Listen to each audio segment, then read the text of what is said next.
In 1939, Nazi Germany, which had risen from the ashes of World War I, decided to end things in Europe once and for all. As the first step, they launched an attack on Poland.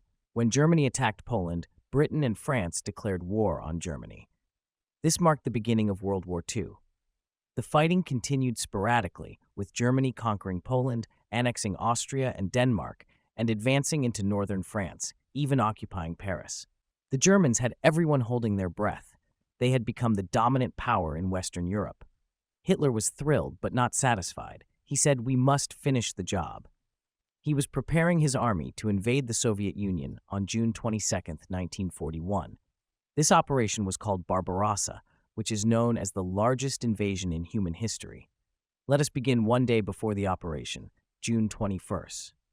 Early that morning, a Soviet submarine commander named Maxim Porko reported to his headquarters that he had seen 32 German armored vehicles in the Gulf of Finland. When this captain made his report, a communist spy in Nazi Germany named Alfred Lista contacted Soviet special forces and said, "The Germans are on the move." One of the commanders of the Red Army, Georgy Zhukov, received this message and immediately contacted Stalin. Stalin quickly ordered that General Zhukov and the Soviet Defense Minister Semyon Timoshenko come to the Kremlin.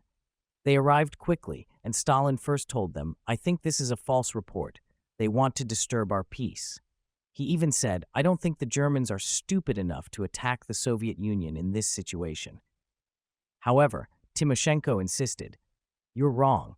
They are attacking, and they've even cut the telephone lines between Germany and the Soviet Union today." Timoshenko suggested, "Let us declare a nationwide state of alert," but Stalin refused, saying, "No, there's no need. It's too early to make such a decision." That night, June 21st, while the Kremlin was in a state of uncertainty, in Berlin, Hitler was hosting a party for all the top engineers and military officers, giving a speech to them. He didn't talk about the invasion that was to happen the next day. Instead, he was describing the future of the Third Reich. He spoke of his dreams and said, "I would like to build a large German city in Trondheim, Norway, through which Germany will control the North Sea." He continued, saying that the finest buildings would be built in all German cities, and the materials for these constructions would come from where? The audience went silent, waiting to hear Hitler's answer. He said, "Russia." Hitler always claimed that the best building stones were found in Russia, and that Russia would be the best source of construction materials for Germany's future. Germany, having conquered Poland and now bordering the Soviet Union, had one of Poland's cities, Semich, which was a border town between the Soviet Union and Nazi Germany. It was summer, the weather was pleasant, and the people of Semich were enjoying themselves, unaware of the dangers looming around them. Late into the night, the people went to sleep.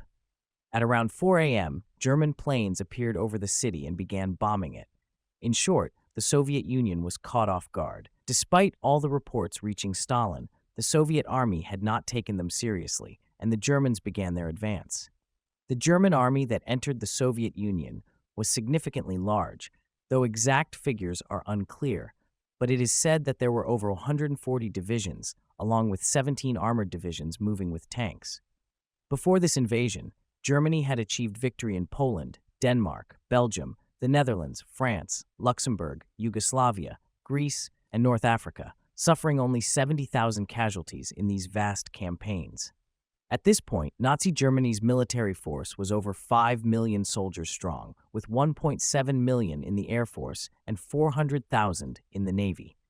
This massive force was the strongest military in the world, superior to the Soviets in terms of manpower, strategy, and technology. This is a famous image of Stalin, taken at the moment he was informed that Germany had invaded, with the German army having its northern front in Finland and the southern front in Romania, meaning an army advancing hundreds of kilometers. It's no surprise that this attack is called the largest invasion in human history. Interestingly, the second largest human invasion was the Normandy invasion. We mentioned that part of the German army was in Finland, but it was not the Germans who were fighting in Finland. It was the Finns, who were collaborating with the Germans to reclaim the land they had lost to the Soviets. You should also know that the German army, despite its size, wasn't made up entirely of Germans.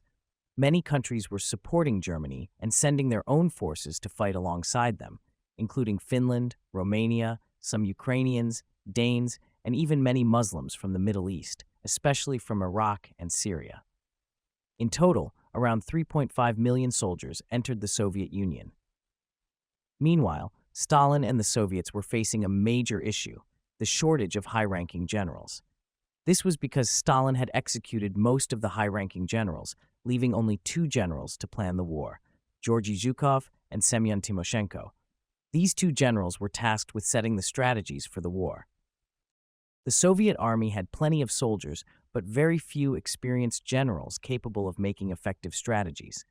Despite this, the Soviet army did not retreat. With sheer force, young Soviet soldiers went into the jaws of the Nazi forces, but the Germans were easily advancing. However, both armies faced a major issue: logistics.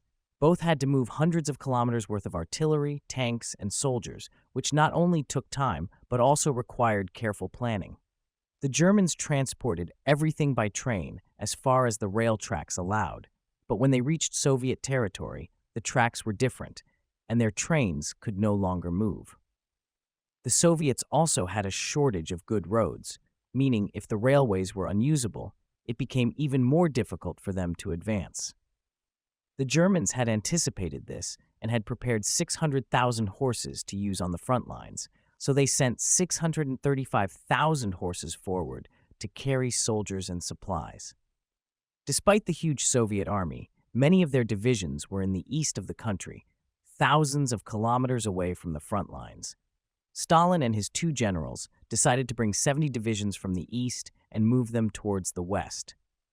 The Soviet Union only had 10,000 tanks and 8,000 warplanes, which were ordered to head west. There was no proper strategy in the Soviet Union due to a lack of skilled personnel. For example, a high-ranking officer would be in charge of an army, but he wouldn't be able to implement strategic engineering plans. Both generals and Stalin himself couldn't control everything, so the army was fighting with its bare hands against the German forces. The Soviet army, despite its size, had a shortage of tank drivers and pilots, but they had an abundance of soldiers, including many underage recruits.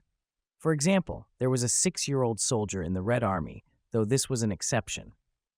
The army was full of children between 12 and 16 years old.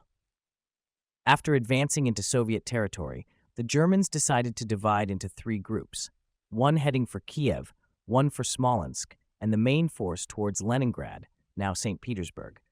The plan was that the army capturing Smolensk would split into 2 parts, one part heading for Moscow and the other heading north to assist the army advancing on Leningrad. This was a major strategic mistake because Hitler underestimated the Soviet forces around Moscow, thinking that Moscow would fall easily.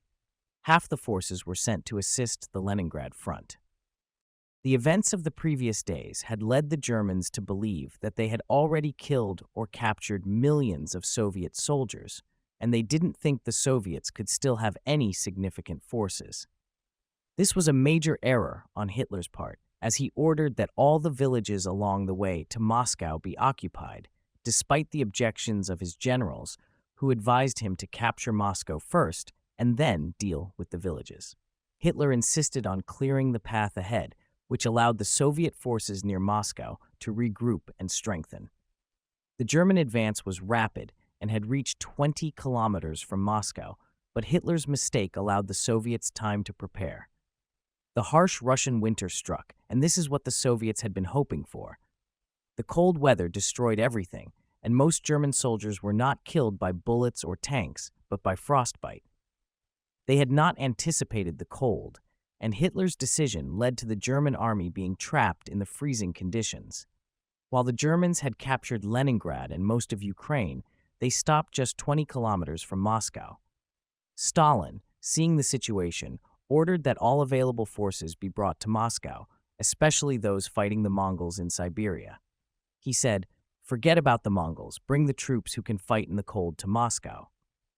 By December 6, the German forces had been effectively immobilized by the cold. Stalin gave the order for a counterattack, and the Soviet forces, which had been retreating, now began their own offensive. This is when Barbarossa ended. Barbarossa, the German invasion of the Soviet Union, had concluded, and the tide turned. From this point on, the Soviets began to advance. The failure of Barbarossa was due to Germany's strategic mistakes and the harsh Russian winter. The failure of Barbarossa led to Germany's decline and eventually its total defeat. In the 5 months of the operation, over 1 million Nazi soldiers were killed, while the Soviets, fighting with young soldiers, lost over 4.5 million men in the operation. No one believed that the Germans could be defeated, but they were. Please support us with subscribe, like, and comments, and thanks for your watching.